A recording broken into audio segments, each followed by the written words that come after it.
v.I. Lenin. Have the Organizing Committee and the Chkheidze Group a policy of their own? Published, Social Democrat, No. 50, February 18, 1916. Published according to the Social Democrat text. Source, Lenin Collected Works, Volume 22, pages 131–136.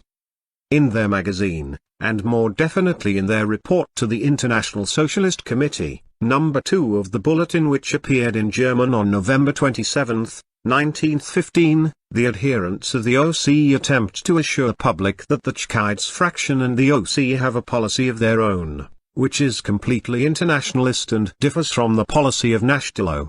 These assertions are most flagrant untruths.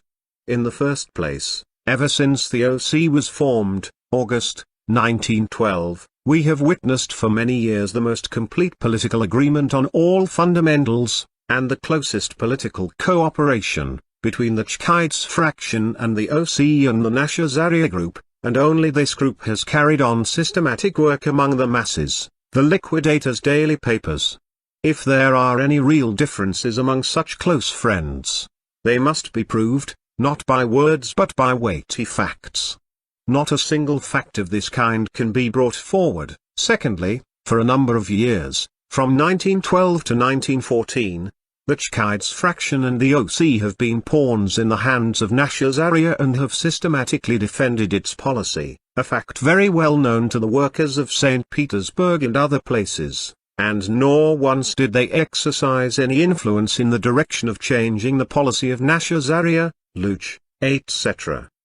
In politics concerning the masses, for example, the struggle against the strike fever, the election of leaders of the biggest trade unions, metal workers and others, and of the most important insurance organizations, the All-Russian Insurance Council, Nashazaria was the only group that acted independently, while the OC and the Chkheidze fraction merely assisted in serving faithfully and well. Thirdly, not a single fact has occurred in the course of the last 18 months of the war to prove that the long-established relations of the Chkheidze fraction and the OC with Nashazaria have undergone any change. On the contrary, facts prove the opposite, and some may even be made public. The majority of facts of this kind should not be made public. It is a fact that in Russia neither the OC nor the Chkheidze fraction has ever, not even once, opposed the policy of National, and yet a real change in policy would require, not one protest, but a prolonged and victorious struggle, for National is a political quantity fostered by liberal connections, whereas the OC and the Chkheidze fraction are merely political stage scenery. It is a fact that Utro and Rabochye Utro, which wholly and entirely pursue the policy of National, even outwardly demonstrate their political proximity to the Chkheidze fraction and speak in the name of the entire August bloc. It is a fact that the Chkheidze fraction is collecting funds for Rabochye Utro. It is a fact that the whole of the Chkheidze fraction is now writing for the Samara social chauvinist paper Nashkalos, see No. 17. It is a fact that one of the most prominent members of the Chkheidze fraction, Chkheidze, has published in the press, in the defensist or social chauvinist magazine Sivremenia = Mir, the magazine published by Messrs. Plekhanov and Alexinsky, declarations of principles in line with those of Plekhanov, National, Kautsky and Axelrod. We quoted Chkheidze's declaration a long time ago, and yet neither the adherents of the OC, their magazine, nor Trotsky in his Nash = Slav have dared to defend this declaration, although they defend and advertise the Chkheidze fraction. Fourthly, direct political statements in the name of the whole of the Chkheidze fraction and of the whole of the OC prove our assertion. Take the most important pronouncements, which have been reprinted in the OC's magazine, the Declaration of Chkheidze and Company and the Manifesto of the OC. The point of view of both these documents is identical, the position they both take is the same. Since the OC is the supreme leading body in the August bloc against our party, and since the OC's manifesto was printed secretly, which means that it was able to speak more freely and more openly than Chkheidze is able to speak in the Duma, let us examine the OC's manifesto. It is interesting to note, by the way, that this manifesto has already been the subject of controversy in the German Social Democratic press, in the Bern Social Democratic paper. A contributor to that newspaper described the manifesto as patriotic. This roused the indignation of the Foreign Secretariat of the OC, which published a refutation declaring that we, too, the Foreign Secretariat, are guilty of such patriotism, and invited the editors of the paper to be the judges. As it were, for this purpose it submitted to them a full German translation of the manifesto. We must add that the editors of this paper are notoriously partial to the OC and give it publicity. What did these editors, who are partial to the OC, say? "We have read a manifesto issued by the OC," said the editors, number 250. And we must admit that the text may undoubtedly give rise to misunderstanding and impart to the whole a meaning which was perhaps alien to the authors of the manifesto. Why did not the adherents of the OC reprint in their magazine this opinion of the editors, whom they themselves had invited to act as judges? Because it is the opinion of the friends of the OC who publicly refused to defend the OC. The opinion was written with exquisite diplomatic courtesy, which makes it particularly evident that the editors desired to say something pleasant to Axelrod and Martov. But the pleasantest thing they could say is, perhaps, only perhaps. The OC did not say what it meant to say, but what it did say may undoubtedly give rise to misunderstanding. We strongly urge our readers to read the OC's manifesto, which is reproduced in the Bund's Bulletin, number 9. Anyone who reads it carefully will note the following clear and simple facts. 1. The manifesto does not contain a single statement which in principle repudiates national defense in the present war. 2. There is absolutely nothing in the manifesto which in principle would be unacceptable to the defensists or social chauvinists. 3. There are a number of statements in the manifesto which are completely identical with defensism. The proletariat cannot remain indifferent to the impending defeat, almost literally what is said in Rабочее Утро, which says, not indifferent towards saving the country from defeat. The proletariat is vitally interested in the self-preservation of the country. A popular revolution must save the country from external defeat, etc. Instead of using expressions like these, one who is really hostile to racial chauvinism would have said instead, the landowners, the Tsar and the bourgeoisie are lying. By national self-preservation they mean preserving the great Russian oppression of Poland and retaining her by force. They're lying, their talk about saving the country from defeat being designed to conceal their desire to save the great power privileges and divert the proletariat from the tasks of fighting the international bourgeoisie. To admit in one breath the need for the international solidarity of the proletariat of the belligerent countries in this predatory imperialist war and the permissibility of phrases about saving one of these countries from defeat is sheer hypocrisy and signifies that one's declarations are nothing more than idle talk and false oratory.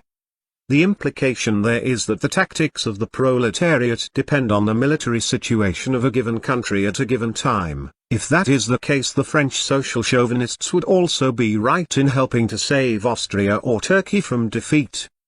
The OC Secretariat abroad, writing in the German Social Democratic press, the Bern paper, has put forward yet another sophism which is so shameless, so crude, and so deliberately set to catch the Germans in particular, that the adherents of the OC wisely refrained from repeating it before the Russian public. If it is patriotism, they write for the benefit of the Germans in a tone of noble indignation, to tell the proletariat that revolution is the only means of saving the country from disaster, then we, too, are patriots, and we wish the International had many more patriots like this in every socialist party. We are sure that Liebknecht, Rosa Luxemburg and Merim would be very glad to have many more patriots like these around them to appeal to the German and French workers with manifestos of this kind. This is deliberate misrepresentation. The 5 secretaries know perfectly well that there is not a hint of any bourgeois revolutionary mood or any bourgeois social movement striving for revolution for the sake of victory over the enemy either in France or Germany, both of which are headed for socialist revolution. In Russia, however, just because she is headed for a bourgeois democratic revolution, such a movement does exist, as everybody knows.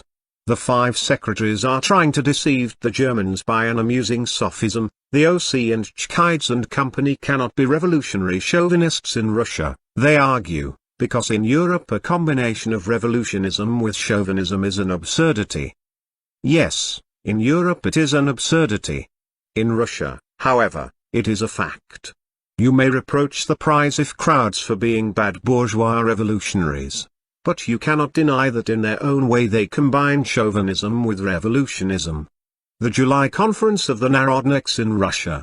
Nashtilo and Raybochye Utro wholly and entirely take the position of the Pryzhevists in this respect. They, too, combine chauvinism with revolutionism. The Chkheidze fraction, in its declaration, pages 141 to 43 of the OC's magazine, took up the same position.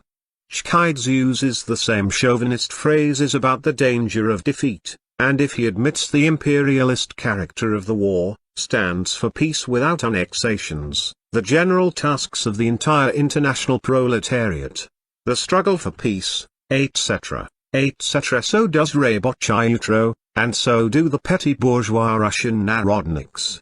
In this very magazine of the OC, on page 146, we read that the petty bourgeois Narodniks have admitted the imperialist character of the war, have adopted the demand for peace without annexations, and have admitted that socialists, the Narodniks as well as the Raybochye Utro wish to be known as socialists, must strive for the speedy restoration of the international solidarity of the socialist organizations in order to stop the war, etc. The petty bourgeois Narodniks resort to all these phrases to camouflage the slogan of national defense, which they have openly advanced, whereas Chkheidze, the OC, and Raybochye Utro pass off this slogan in the guise of save the country from defeat.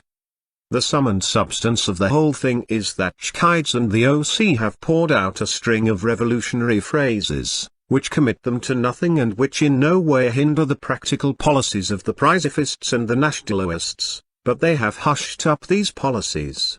In one way or another they support participation in the war industries committees. Fewer phrases about revolution, gentlemen, and more clarity, straightforwardness and honesty in the practical policies of today.